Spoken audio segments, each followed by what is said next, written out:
দক্ষিণ Africa last 5 ওভারে যে ক্রিকেটটা খেললো একদম বাজে ক্রিকেট খেললো।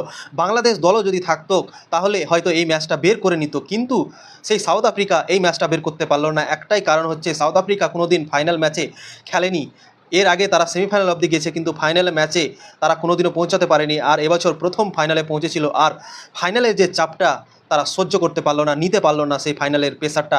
তাই জন্য সেই 5 ওভারে 30 বলে 30 রানের প্রয়োজন ছিল, সেখান থেকে ম্যাচ হেরে গেছে সাউথ আফ্রিকা।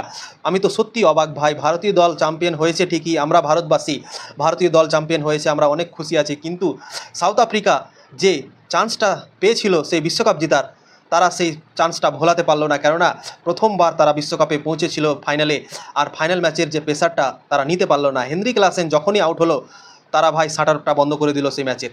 কেননা তারপরে তাদের ভয় খেতে শুরু করেছিল কি ডেভিড মিলার আমাদের আছে, আর ডেভিড মিলারই আমাদের ম্যাচ জিতাবে। আর ডেভিড মিলারের আশায় থাকলো সেই সাউথ আফ্রিকার দল, কেননা ডেভিড মিলার নন স্ট্রাইকে থাকলো, আর বাকি যারা ছিল মার্কো ইয়ানসন, কেশব মহারাজ, এরাই বলগুলোকে ডট করে সেই ডেভিড মিলারের ওপরে চাপ করে দিল। আর তার জন্যই সাউথ আফ্রিকা এই ম্যাচটা জিততে পারলো না, কেননা ফাইনাল ম্যাচে কীভাবে খেলতে হয় তারা কোনোদিন এই প্রেসারগুলোকে হ্যান্ডেলই করেনি।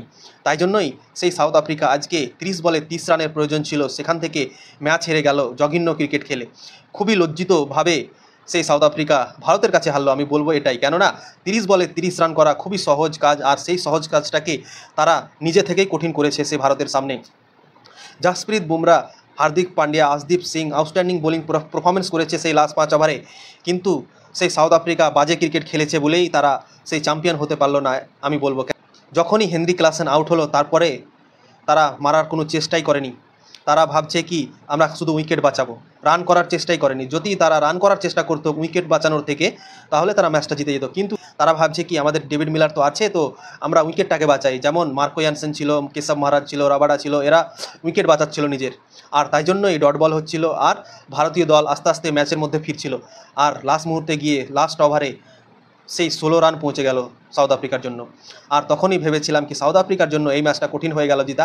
কেননা শুধু ডেভিড মিলারই আছেন যে ম্যাচটাকে জিতাতে পারতেন, কিন্তু ডেভিড মিলার সেই ফুল টাচ বলটাকে কানেক্ট করতে পারলেন না, আর লং অফে ক্যাচ হয়ে গেলেন। সূর্যকুমারের আউটস্ট্যান্ডিং ক্যাচের জন্য সেই ডেভিড মিলার প্যাভিলিয়নে চলে গেল, আর ভারতীয় দল সেই 7 রানে সাউথ আফ্রিকাকে হারিয়ে বিশ্ব চ্যাম্পিয়ন হয়ে গেল প্রায় 13 বছর পর।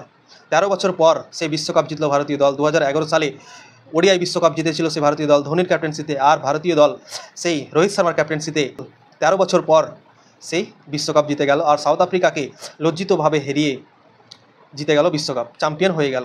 তো সাউথ আফ্রিকার জন্য এটা তারা কোনোদিনও ভুলতে পারবে না এই ম্যাচটাকে, কেননা তাদের ম্যাচটা প্রায় 99% তাদের হাতে চলে গিয়েছিল, কিন্তু তারা সেই ম্যাচটাকে বলল, নিজে মনেই বলল কি আমরা ভাই নেব না কাপটা, তোমরা নিয়ে যাও বাড়ি।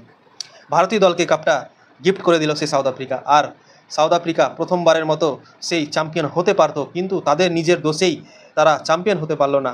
আর ভারতীয় দল সেই ফায়দাটাকে উঠিয়ে নিল, সেই যে কমজোরিটা তাদের ছিল ফাইনালে প্রেসারটা তারা নিতে পারলে না, আর ভারতীয় দল সেই ফায়দাটা উঠিয়ে ভারতীয় দল চ্যাম্পিয়ন হয়ে